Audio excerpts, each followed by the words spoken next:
Hola, un saludo muy especial a los que nos acompañan en esta edición de Mesa Central, el programa que hacemos desde el periódico El Colombiano de Medellín para llevarles a ustedes muy comentaditas las 3 noticias más importantes de la semana. Esta semana, Daniel, Olga, buenos días, ¿cómo están? Buenos días, Luzma. Volvió Laura Sarabia a la Casa de Nariño. Hoy César Laura Sarabia, qué mujer tan poderosa, y demostró una capacidad de aguante. Yo pensaba todo el tiempo que era una fondista, ¿no? Como esos maratonistas que corren y llegan al final. Le ganó la pelea a todos, a Ramón, el Partido Verde, lo sacó chonteado de allá, le ganó a Benedetti, le ganó a todo el mundo en el poder. ¿Y ella tiene cuántos años? No, tiene como 29 años. Oiga, pero yo pensé que usted se la iba a pillar, porque cuando dije volvió, yo pensé que usted me iba a decir, volvió no, nunca se ha ido. Nunca se ha ido, sí, nunca se ha ido. Se fue como 15 días. En realidad, pues hay que recordar, Laura Sarabia le tocó irse de la Casa de Nariño, donde evidentemente era la mano derecha del presidente Gustavo Petro, cuando surgió todo este escándalo tan tenebroso del tema de su niñera, que le pusieron polígrafo, un episodio en que además uno de los escoltas de la Casa de Nariño murió, dijeron que por un suicidio, la fiscalía ratificó que era un suicidio, pero de todas formas quedaron muchas dudas, muchas aristas sueltas ahí, pero volvió. Es un decir volvió porque creo que nunca se fue. Yo creo que ella seguía haciéndole las tareas, porque Gustavo Petro es un hombre de muy pocas personas de confianza.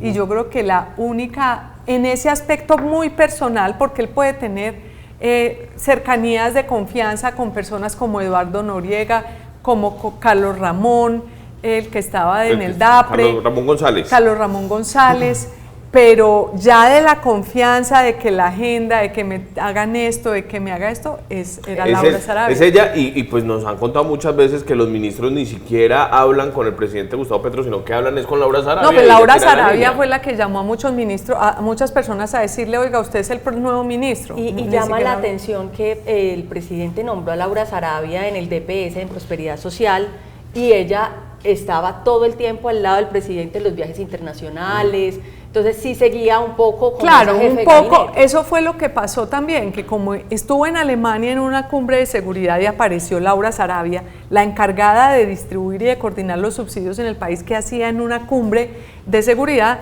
entonces a la semana siguiente, bueno, decidieron volverla a poner en el departamento administrativo de la Presidencia de la República, pero este tema lo estamos contando un poco, porque realmente nuestro primer tema de esta sesión, de esta edición de Mesa Central, es Petro, digamos, el acaparador.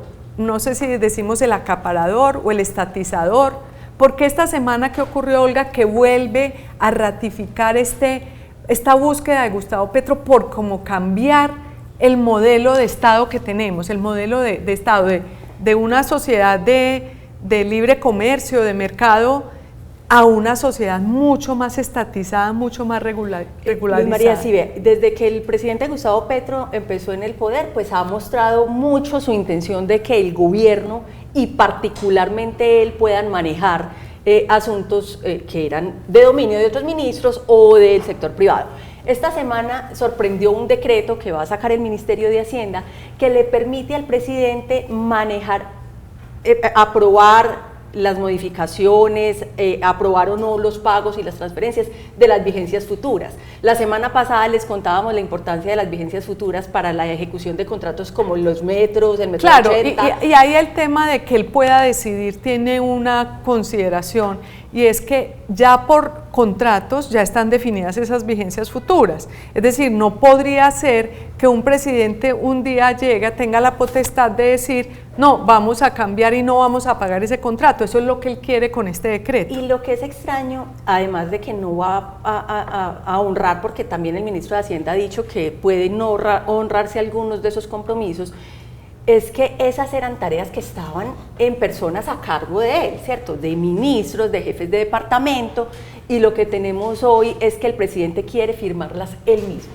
No se puede aprobar nada en vigencias futuras sin la firma del presidente. Ricardo Bonilla estaba diciendo que... el ministro de Hacienda. El ministro de Hacienda, sí, justamente, que que claro, pues es que cómo le iban a girar vigencias futuras a una obra que no ha avanzado o que tiene retrasos, y que entonces eso quedaría en el arbitrio del presidente, porque el presidente prácticamente no iba a alcahuetear digamos, concesiones que no estaban avanzando. O sea, todo pasa por la mirada superpoderosa del presidente, que pareciera que es el único que puede decir que avanza y que no avanza en el país. Por eso decimos que concentrar, porque esto que está diciendo Olga y Daniel se suma a todos estos otros pasos que ha tratado de dar el presidente antes, cuando quiso monopolizar la CREG, cuando quiso quitarle la Comisión de Regulación de Energía. Exactamente, esta comisión que se creó para manejar de manera muy técnica el suministro de energía del país y evitar otro apagón, que son técnicos los que deciden, los presidentes de turno no pueden meter ahí la mano. El presidente quiso cambiarle las funciones a esa comisión y la manera de actuar para él poder tener el control de cómo manejar el mercado de la energía, lo cual, digamos, es gravísimo, porque ya durante 30 años ha funcionado bien este sistema de energía que tenemos. También ha querido con las pensiones, con las pensiones, quiere llevarse la plata de los privados de las pensiones, quiere llevársela al Estado. Con la salud quiere destruir de alguna manera el sistema de salud que ha sido importantísimo y ha dado muy buenos resultados en 30 años. Y ahora está en debate también un proyecto de ley para reformar los servicios públicos, que también hace que el Estado tenga un poder mucho mayor en el servicio. ¿Saben de qué me acordé? Cuando María Jimena Duzán entrevistó a Gustavo Petro, muy pasado el primer año de gobierno, Gustavo Petro le dijo que el presidente no tenía el poder. Y ella le respondió y le dijo, venga, presidente, pero es que, o sea, ¿a qué se refiere? Él dice, no, el poder lo tienen los empresarios, la clase dirigente, todo eso, ¿no? Y María Jimena le respondió, pero es que los empresarios no pueden decretar, los empresarios no tienen relaciones como las que usted tiene con el Congreso, no tienen políticas públicas, en fin. Y él le dijo que eso era cierto hasta cierto punto, y eso evidencia, claro, digamos, el rasgo que él está buscando, y es un poder absoluto en el que maneja la plata a su arbitrio. Yo creo que ahí se combinan dos cosas, eso que estás diciendo, porque él se siente como incómodo de no poder dar una orden y que se cumpla. Que se cumpla inmediatamente. A veces él da la orden pudiendo darla, pero no se cumple porque no tiene buenos ejecutores. Pero a veces sí es porque la institución del país está tan bien diseñada, pues que se necesitan ciertos... Esas son las formas de la democracia, decía alguna vez alguien, la democracia son formas, y las formas es que hay mediadores, que hay técnicos, claro, que hay leyes para decir. Entonces, en parte es eso, pero en parte también es eso que él tiene en la cabeza históricamente. Él todavía vive como en los años 60 y 70, en que el propósito era el socialismo, el comunismo, un poquito lo que él soñaba, veían a Cuba, que era todo estatizado, todo era, el Estado era dueño de todo, y él está tratando por todos los medios posibles de volver a recoger lo que estaba en manos de un trabajo entre privados y Estado, porque no era solo de los privados, las EPS y todo el sistema de salud lo regula el Estado, lo mismo de las pensiones, los privados no pueden hacer lo que ellos quieran.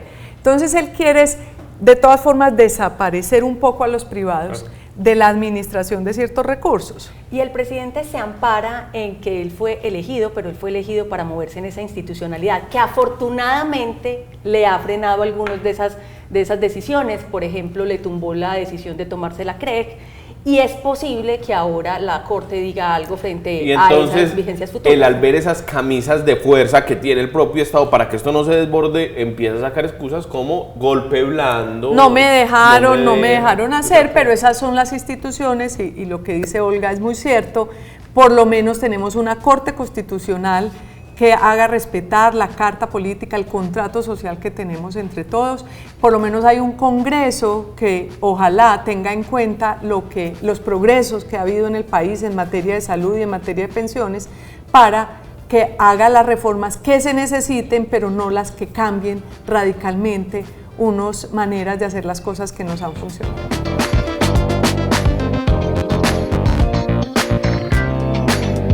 Oiga, y otro tema muy interesante esta semana tiene que ver con el dato de que Medellín ya hoy es la ciudad en el país número 19 En homicidios. En homicidios. Eso, ¿quién se lo iba a imaginar hace 20 años que éramos la campeona mundial, la triste campeona mundial de homicidios? Medellín tenía más de 6.000 homicidios, llegó en el 91 a tener en un año. Más de 7.000 y fue la ciudad más violenta del mundo ese año, del mundo. Porque el dato es importante, más de 7.000. El año pasado fueron 375, es una diferencia, además con más población, obviamente, con mucha más población, se redujo, pero muchísimo, no sé ni qué porcentaje. Realmente es una buena noticia. Ha pasado que hemos ido mejorando en el tiempo, ha habido algunos hitos. Sí, recordamos que entre 2018 y 2019 la ciudad salió de las 50 más peligrosas del mundo, o más violentas del mundo, en ese escalafón que veníamos hablando, el mismo que en el 1991 nos puso como la ciudad más violenta del mundo. Y ahora es una reducción de homicidios muy considerable. Es que quiere decir que la última gran guerra que hubo en Medellín fue la guerra entre Sebastián y Valenciano, y Alonso Salazar era alcalde en ese momento, le tocó una guerra muy maluca, y después entra Aníbal Gaviria con su política de vida y empiezan a descender los homicidios en la ciudad. Con Federico Gutiérrez tienen un leve repunte, y ya luego de pandemia con Daniel Quintero bajan. Bueno, y por detrás está la historia de que después de eso de Sebastián y Valenciano hay una pacificación. Ellos mismos dicen no nos vamos a seguir matando. Pero bueno, todo esto lo contamos además porque Juan Diego en su sección de Metro esta semana hicieron un informe muy interesante sobre por qué el Tren de Aragua no ha podido entrar a Medellín. Pues hay que contar que el Tren de Aragua es como una de estas organizaciones criminales que está en toda Latinoamérica, que tiene su origen en Venezuela, pero que está asustando mucho, por ejemplo, en ciudades como Bogotá, donde se escucharon unos audios amenazándonos, no sé si usted oyó esos audios. A los comerciantes con las extorsiones, sí. Sí, pues grave. En Bogotá asociadas con cuerpos metidos en bolsas y abandonados en vías importantes. Como vos decías bien, manejada desde Venezuela, está por toda Latinoamérica, pero en Medellín está blindada. ¿Por qué? Que es interesante saber por qué no. Precisamente por lo que acabas de decir. Por la cosa nostra. ¿Qué pasó después de la reconfiguración del poder criminal en Medellín, después de la guerra entre Valenciano y Sebastián? Digamos que hay un acuerdo de distribución de territorio muy sólido, muy enraizado entre unas bandas que tienen mayoritariamente control asociados a la oficina.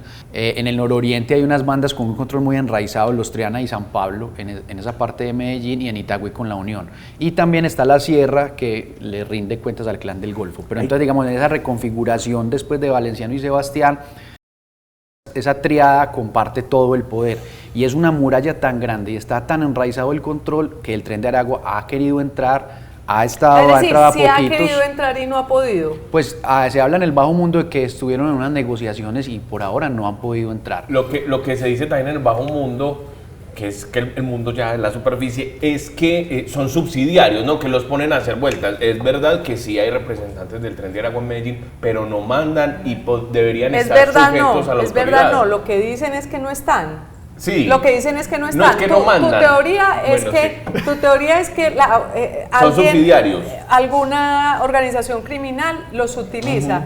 Pero es que entonces no serían Tren de Aragua, es que no se puede confundir Tren de Aragua con bandas venezolanas, bandas de personas, de migrantes venezolanos. Digamos que ese fue un indicio, exactamente. Digamos que hay dos indicios que llevaron a preguntarse si el Tren de Aragua estaba acá. Primero, eso, precisamente, la conformación de grupos criminales solamente de migrantes. Y el otro, 3 homicidios que hubo puntuales en el segundo semestre del año pasado, no sé si lo recuerdan porque todos lo reseñamos.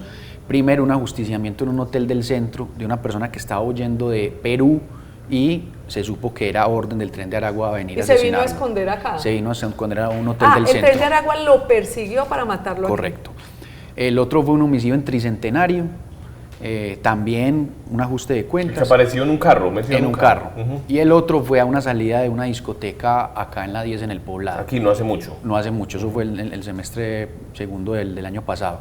En todo caso, esos 3 homicidios puntuales, más la conformación de bandas de migrantes, llevaron a hacer la pregunta. El Tren de Aragua está acá, lo que dice la Fiscalía, la Secretaría de Seguridad, los investigadores que preguntamos, sobre todo los que acaban de hacer un estudio entre la Universidad de AFIT y la Universidad de Chicago. La Universidad de AFIT tiene un grupo estupendo de análisis del tema del conflicto, del crimen en Medellín, y hablan con muchísimas personas del bajo mundo, ellos tienen buena información y también la conclusión es esa, sí, que realmente los grupos delincuenciales de Medellín tienen tan dividido el territorio que nadie puede entrar. Está muy institucionalizado. Que eso, si uno lo quisiera asimilar a nuestro principio de conversación, quiere decir que de verdad han llegado a un estado de madurez que entonces no se matan tanto, no hay tantas muertes, pero tampoco dejan entrar a nuevos grupos criminales. Yo creo que sí hay que explicar un poco qué es lo que pasa con eso. La mafia hoy en Medellín está comparada solamente con la mafia italiana, o sea, llegan a un grado de madurez que están mimetizados, ya no se matan, llegan a acuerdos entre ellos. ¿Quiénes son los duros de las bandas o lo que llaman los apás? Fueron sicarios de Pablo Escobar que sobrevivieron, que luego se convirtieron en los que se mataron con las milicias urbanas y con los comandos armados del pueblo, por poner un ejemplo, y luego ellos empezaron a hacer las alianzas con los paramilitares en época de Don Berna. Desaparece Don Berna, desaparece Sebastián y Valenciano, y ellos suben, y como todos se conocen y todos hicieron guerra y enfrentaron los mismos enemigos en tiempos pasados, pues negociaron y dijeron, cuadremos esto. Y casi todos están en la cárcel de Itagüí. Y casi todos están en la cárcel de Itagüí, aunque ellos a través de los abogados dicen, somos ex capos, somos ex criminales, pero en la calle los siguen nombrando como los apás. Porque además hay que decir que lo que hacen en la calle, la territorialización que tienen es básicamente para el microtráfico. Es decir, y la extorsión. ¿Quién puede vender droga aquí y quién puede extorsionar acá? Son como esos territorios. Han diversificado las rentas pues con la comercialización de productos legales. De alto narcotráfico, digamos, no es que sean bandas que siembren. De un control absoluto del territorio. Ahora bien, y además es un control de la violencia, no solo de las rentas, de la violencia. Para alguien venir a hacer ajuste de cuentas en Medellín, como lo hizo el Tren de Aragua con estos casos que vos mencionaste, tiene que pedir permiso, como sucede tal cual en la mafia italiana. Y una cosa que ocurrió ahí diferente a Medellín es que el Tren de Aragua pudo entrar a norte de Santander, sobre todo pues a Villa del Rosario, a Cúcuta, también tiene control en Bogotá, ciertas zonas, en Ipiales, en Nariño, donde sí encontró territorios que podía colonizar, porque hay una investigación que citamos en el artículo de Insan Crime que habla de las fases que ha tenido el Tren de Aragua a lo largo del continente en los países donde ha entrado, donde tiene mucho poder, sobre todo Perú, Venezuela y Chile, pues que habla de, perdón Dani, una primera fase de exploración en la que utiliza a los migrantes. Eso te iba a decir. Eso, utiliza a los migrantes como una fase de exploración inicial del territorio,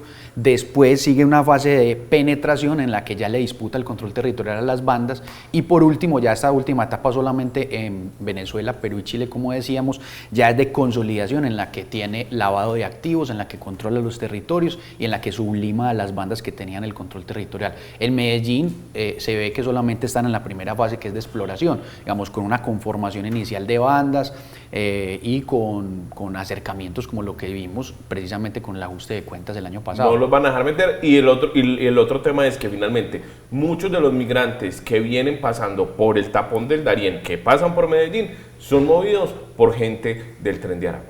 Bueno, muy interesante, pues si lo quieren leer a fondo, lo publicamos esta semana en el periódico El Colombiano, tanto el tema del Tren de Aragua como el tema del ranking en el que podrán ver las otras ciudades que están liderando esa triste clasificación de más homicidios.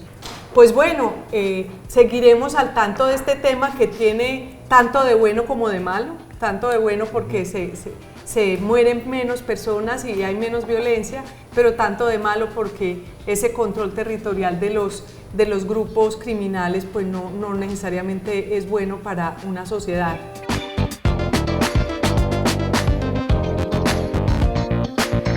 Les recuerdo que están viendo Mesa Central, el videopodcast del Colombiano dirigido por Luz María Sierra, la directora, y yo aquí también tengo alguna parte. Aquí pueden enterarse de lo que sucede en Colombia, en Antioquia, en Medellín, en el mundo, y también nos pueden seguir en redes sociales como Periódico El Colombiano. Este es el canal El Colombiano Videos. Active la campanita y suscríbase para que le lleguen las notificaciones de todo lo que hacemos en El Colombiano.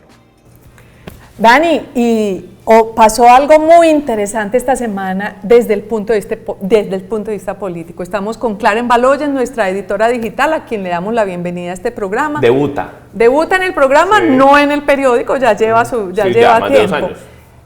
Pero para hablar del tema de lo que pasó con los conservadores, con los godos que le llaman algunos, y en la Casa de Nariño. Oíste, se montaron a la Casa de Nariño vía Ministerio de Deportes. Exactamente. Resulta que nombraron al a la ministra de Deportes, y entonces ahí mismo dijeron, no, ella es cuota de Ape Cuello, que es un senador del Partido Conservador. Entonces ahí mismo todo el mundo dijo, no, ya se compraron a los conservadores, ya les dieron mermelada, ya los conservadores le van a votar todas las reformas al gobierno. Porque ahí aplica el dicho, cría fama y échate a la cama. Ah, sí, porque pues los conservadores han tenido sus épocas cuando les decían las lentejas. Sí, todo eso. Como diría el ex senador también conservador recientemente fallecido, decía era el partido del presupuesto. Es decir, que no es un partido, sino que va por donde va el presupuesto. Pero entonces, Kláren, ¿qué fue lo que pasó? ¿Qué fue lo que pasó? Esto fue el jueves, ¿qué ocurrió? Bueno, les vamos a contar la historia de cómo prácticamente el gobierno termina con una derrota que no veía venir porque intentaron Laura Saravia, el ministro del Interior y el excongresista Alexander López en una cruzada irse 1 a 1 por los congresistas del Partido Conservador para imponer un nombre en la presidencia de que es el segundo partido más importante, más poderoso y robusto en el Congreso.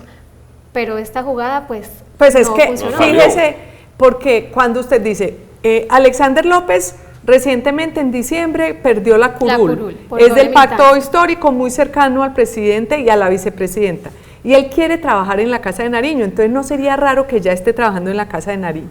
Laura Saravia, que está debutando de nuevo en el DAPRE, y el ministro del Interior. Entonces ellos ¿qué pensaron?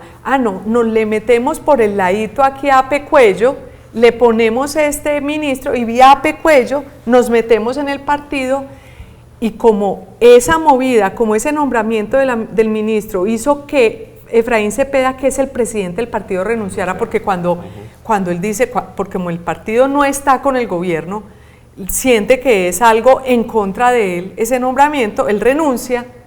Inmediatamente se movieron los otros dirigentes del partido y dijeron, vamos a convocar al directorio conservador, que es como la máxima instancia de ellos, y entonces al día siguiente se reunieron muy temprano a discutir, pero entre que Efraín Cepeda renunció y que se reunieron todos los del partido conservador, en ese lapso empezaron a llamar, a mandar mensajes de texto. Laura Saravia. El mensaje era, senador, le tengo una pregunta. ¿A usted qué tal le suena el nombre de Vicente Blel como presidente del Partido Conservador? Exactamente, entonces pusieron a bailar a Vicente Blel, Vicentico Blel, porque hay dos Vicentes Blel, el papá que es como el gran gamonal, es uno hoy por hoy, que una de las grandes. Desde Cartagena viendo todo este movimiento para decir, oigan, yo aquí no tengo nada. Exactamente, entonces él dijo, no, a mí no me va a meter Casa de Nariño en este berenjenal. Yo vengo aquí, el Partido Conservador, vengo a Bogotá a decirles, yo estoy con Efraín Cepeda y tenemos que decirle al gobierno que no estamos con ellos. Y entonces, entre otras cosas, porque él tiene una hija que se llama Nadia Blel, que es senadora, y que, contrario a todas las expectativas de mucha gente, ha resultado una senadora buena, que dice las cosas como son, que promueve proyectos de enfermedades huérfanas, de asbesto, muchos proyectos sin hacer bulla. Entonces, quién sabe si el papá se ha contagiado un poquito de la hija. El caso es que el señor vino y dijo, no, a mí no me metan esto que están metiendo a mi hijo, a Vicentico Blel, como el presidente del partido, no, nosotros no estamos interesados. Es que no les conviene porque es que eso deja, como dice el dicho, muy mala prensa. Además que lo que está buscando el gobierno Velasco y Laura Saravia seguro ahora tiene esa tarea, es que tienen que salvar las reformas. Bueno, y lo que pasa es que el Partido Conservador es fundamental en las votaciones, porque tiene 15 senadores, ¿no? Sí, 27 representantes. 27 representantes. El mismo número que tiene el pacto histórico en la Cámara. Imagínese, el pacto histórico que fue el que arrasó con Petro a la cabeza, pero tener 15 senadores es tener casi el 15% del Senado, bueno, con los 8, en fin. Esto hace que su voto sea fundamental. Entonces ellos como que dieron el papayazo, renuncia a Efraín Cepeda, nos tomamos esa presidencia porque además el presidente que se elija al Congreso ahorita en julio va a ser conservador. Ajá. Entonces, si la Casa de Nariño tenía de una vez la presidencia del partido, tenía no solo los votos, sino que tenía el presidente del Congreso que define mucho en la reforma. Era una jugada, hay que decirlo, inteligentemente Muy pensada. estratégica, porque Luzma, este año el presidente quiere hacer que desfile por el Congreso varias de las reformas más importantes, la de la salud, la laboral y la pensional. Necesita esos votos. Entonces, ¿qué pasó? Como de pronto la aplicaron un poquito torpemente, creyendo que se le podían meter al rancho al Partido Conservador y que el Partido Conservador se iba a dejar, pues se equivocaron. Y no solamente todos ratificaron a Efraín Cepeda, sino que fue unánime. Es decir, incluso los congresistas cercanos al petrismo, como el antioqueño Carlos Andrés Trujillo, Sí, claro. pues le tocó votar porque cuando vio que todos dijeron apoyamos a Cepeda, pues el que más decía, pues yo también lo apoyo, que se quedaba ahí como Y el que espíritu. Trujillo le tenía hambre a ese puesto desde hace como 2 años, ¿no? Él No, quería pues quedarse con una él presidencia. estaba, no, es que él estaba, es que ahí viene la otra parte de la historia. Los conservadores empezaron como gobiernistas, el presidente del partido era Carlos Andrés Trujillo, pero les fue como a los perros en misa, porque nunca supieron si era que Carlos Andrés Trujillo se quedaba con la mermelada o si fue que nunca les dieron mermelada. Claro. Entonces no le creen al gobierno, entonces por eso rompieron, fue categórico, se fortaleció el Partido Conservador y ahora como que quedaron tan ardidos, tan golpeados, que se les va a volver un problema, más bien al gobierno, el Partido Conservador en el debate de las Eso reformas. le iba a contar, Luzma, fue hasta contraproducente porque muchos de estos congresistas, algunos de los que recibieron los mensajes, ahora se sintieron como que quedaron manoseados un poco por el gobierno. Claro, exactamente, porque una cosa es que sea el partido del gobierno, pero otra cosa también es que de pronto se metan en el Partido Liberal, que es del ministro del Interior, pero una muy distinta, que se traten de meter en un partido De oposición que no tiene velas en ese entierro. Creo que se equivocaron rotundamente y probablemente esto va a definir el futuro de las reformas del presidente Gustavo Petro en el Congreso de la República. Bueno, y hasta aquí llegamos. Muchas gracias por acompañarnos hasta el final, desde Mesa Central, desde Medellín, con mucho entusiasmo. Queremos conversar con ustedes cada semana y les deseamos un feliz fin de semana.